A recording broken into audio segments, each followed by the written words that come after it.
지적 전산학 파트 2 2장입니다. 지적 도면 전산화의 일반 과정을 살펴보도록 하겠습니다. 7가지 순서로 첫 번째는 사업 계획 수립, 그다음에 작업 순서, 또 수치 파일의 형식, 각각 뭐 확장자가 어떻게 되느냐 뭐 이런 거 살펴봐야 되겠죠. 그다음에 레이어를 지정하고 도면의 반출이나 관리, 작업장 환경, 또 어떤 장비를 사용하느냐 이렇게 이제 7가지로 나눠서 살펴보겠습니다. 자, 계획 수립자는 추진 계획을 어떤 계획을 하냐에 따라서 시 도지사가 또 지적 소관청이 될 수가 있습니다. 자, 시 도지사는 국토교통부의 지적도 혹은 임야도의 전산화 추진 계획에 의해 연도별 추진 계획을 수립해야 된다. 그래서 연도별 추진 계획을 수립하는 자는 시 도지사가 한다. 연도별 추진 계획.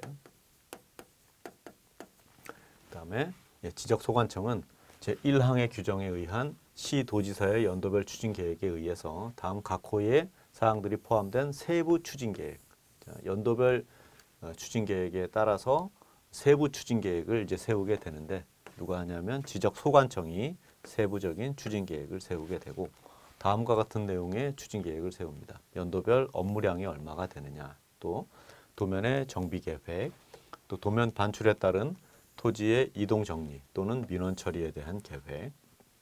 그러니까 기본적으로 이제 연도별 추진 계획에 대한 세부 사항으로 지적 소관청이 세부 추진 계획을 세운다라는 거죠. 또 검사반, 작업반 편성, 또 업무 추진의 전담자, 누가 어떤 사람, 어떤 부분에서 누가 사업을 업무를 추진하느냐, 그리고 또 기타 필요한 사항 이런 부분들에 대한 세부 추진 계획을 지적 소관청이 계획을 세우게 되겠습니다.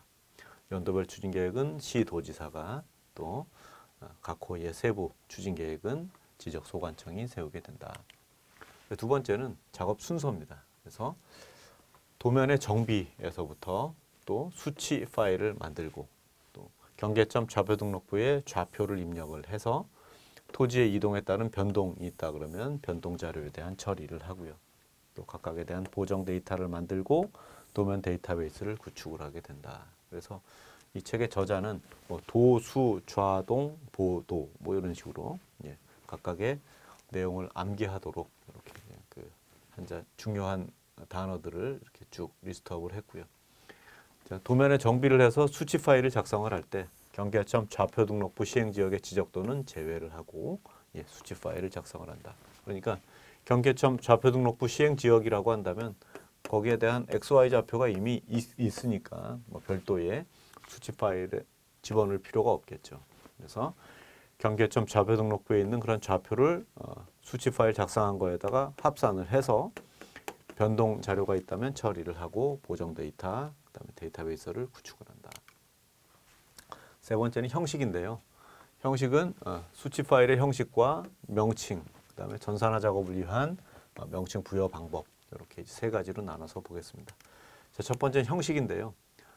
별표에 1에 나오는 그런 내용이 되겠죠. 그래서 수치 파일 형식은 크게 TIF와 VCF, MAP, 그다음에 DBF, CSV, 그다음에 DXF. 그래서 DXF라고 하는 게 최종 결과를 공통 포맷인 DXF로 만든다. Drawing, Exchange, Format 그렇게 얘기하겠죠. XCHANG, Format. 그래서 D와 X와 F 묶어서 이제 DXF라고 부르죠. 그래서 최종 공통 포맷으로 최종 결과를 만든다라고 하면 되겠고, 그다음에 스캐닝에 의해서 스캐너를 가지고 이미지 파일 만드는 것을 TIFF 파일이라고 부르고요. 이렇게 이미지 파일에다가 벡터라이징 결과를 덧붙여서 만드는 것을 VCF 파일이라고 하죠. VCF 파일이라고 하고, 그다음에 독치기, 디지타이저에 의해서 독치된 파일을 MAP 파일이라고 합니다. 독치된 디지타이저에 의해서 독치된 파일을 만들고, 그다음에 경계점 좌표 등록부의 입력 파일은 DBF이거나 CSV 파일. 자, DBF 파일은 데이터베이스 파일이라고 얘기하겠죠. 데이터베이스 파일. 그래서 데이터의 D, 베이스의 B, 파일의 F 이렇게 이제 쓰면 되겠고, CSV는 우리 엑셀 자료 같은 거에 보면